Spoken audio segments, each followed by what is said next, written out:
And then the far country is a place of self-deception. Verse 17 says, and when he came to himself. See, he had deceived himself. He thought he knew what he was doing, but he didn't know what he was doing. Worst deception in the world is self-deception. On Wednesday night, I started a series from the book of Daniel. And on the first night, this past Wednesday night, we went to Daniel 1 and talked about Babylon and the culture of Babylon. I'll tell you what, Americans' culture is getting really ugly.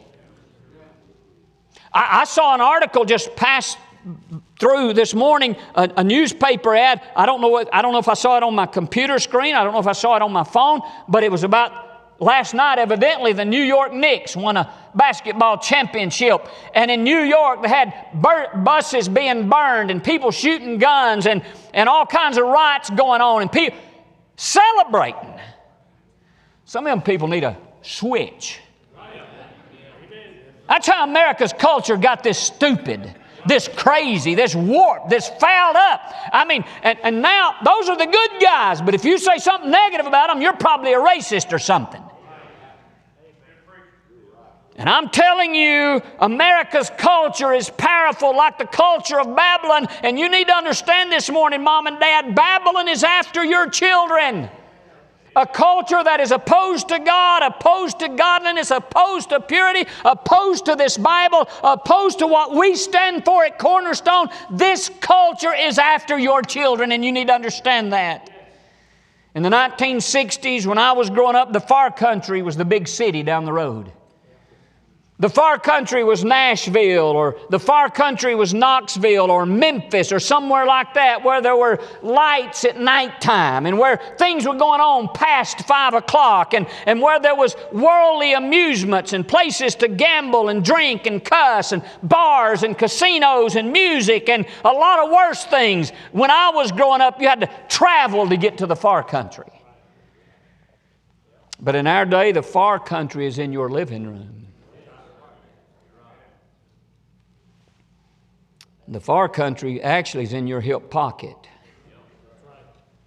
But I'm telling you, we carry it with us everywhere we go. We don't have to go to the far country goes with us. Y'all understand what I'm saying? Not trying to be mean, I'm just trying to tell you don't have to travel to get to the far country, and I sure don't know why you would hand the far country to a 12-year-old. I don't understand that. Here, visit the far country today while I'm busy working.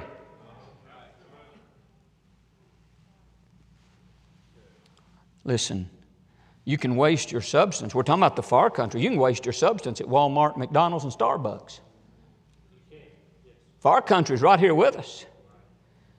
You can commit sin with Netflix, YouTube, and Instagram and never leave the house. You can do things a lot worse than this boy did and never leave home. Keep your finger right there. Let me ask you to turn to Ezekiel. Turn to Ezekiel. If anybody can give me a date when Ezekiel was written, let me know. I didn't look it up. Look at Ezekiel. This would be a good thing for you to see on a Sunday morning. I don't normally do a lot of this kind of Bible study on Sunday morning, but look at Ezekiel chapter 8.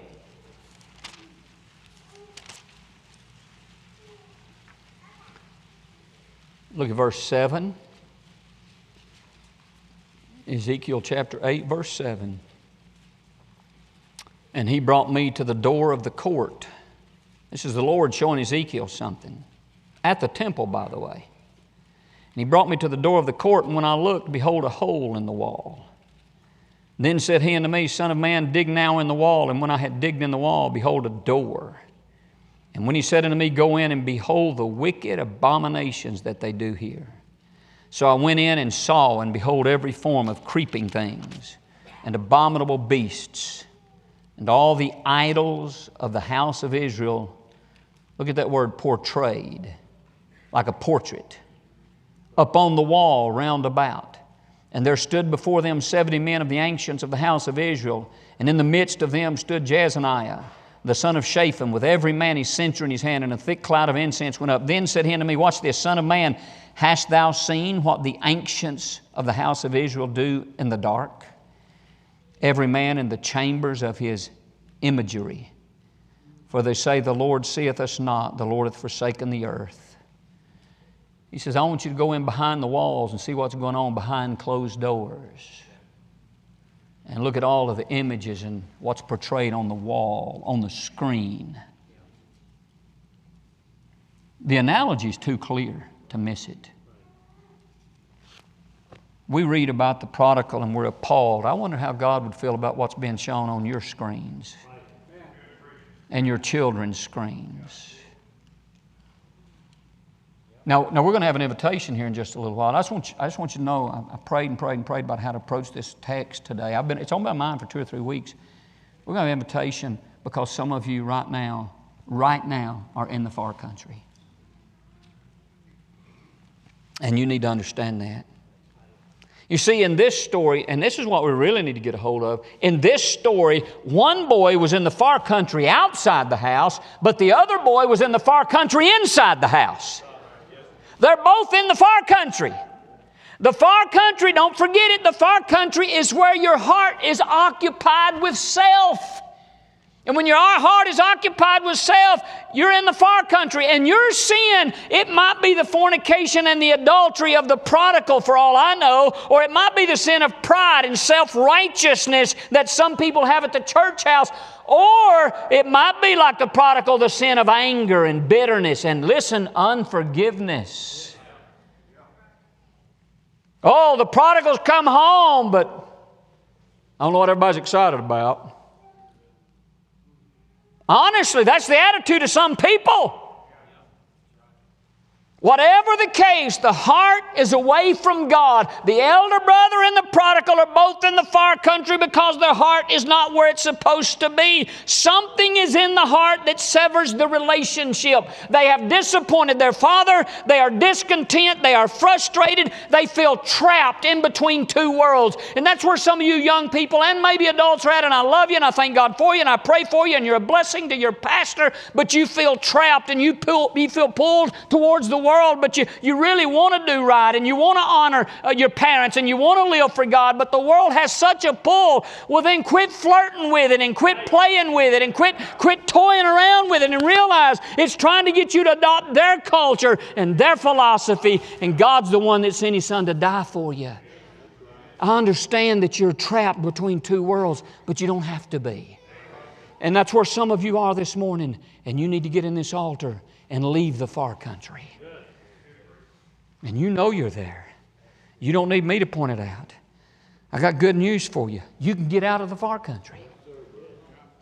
Yeah, this is not all negative. You can get out of the far country, and there's a Father in heaven right now that longs to restore you, that longs for you to come home, waiting on you. In this far country, look at it, verse 13. I could say it's a place where you waste the best years of your life. Been there, Brother Buddy? It's a place where you waste the best years of your life.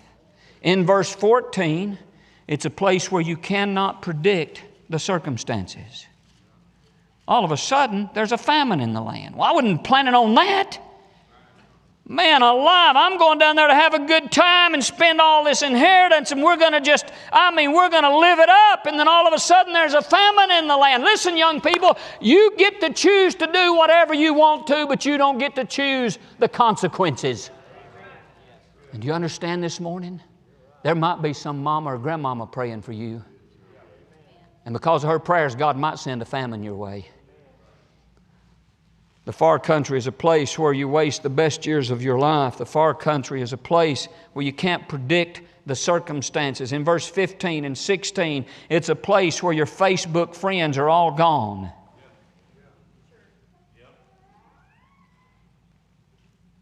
In verse 17, it's a place where you realize leaving home is insanity. And when he came to himself, he said, how many hired servants of my father's have bread enough to spare, and I perish with hunger. He realizes how foolish he's been. What's wrong with me? In verse 18 and 19, look at this. I will arise and go to my father and will say unto him, Father, I have sinned against heaven and before thee, and am no more worthy to be called thy son. Make me as one of thy hired servants. You see, insanity says to the father, I want what's mine. But sanity says, can I just have what I don't deserve?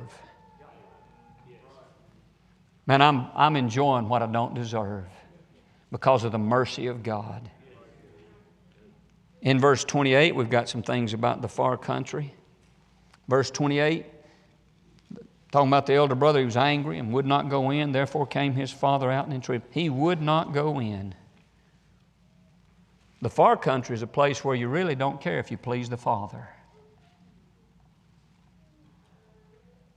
You're not worried about pleasing the Father. That's the far country. Verse 29, it's a place where you lie about your real condition. Oh, these many years do I serve thee, neither transgress I at any time thy commandment. You lie about your condition. In verse 29 and 30, it's a place of resentment and unforgiveness. But here's what I want to talk to you about for just a few minutes before we get through today. We're not told the whole story here. This is a parable. It is taught. Well, they say it's a parable. That's probably true.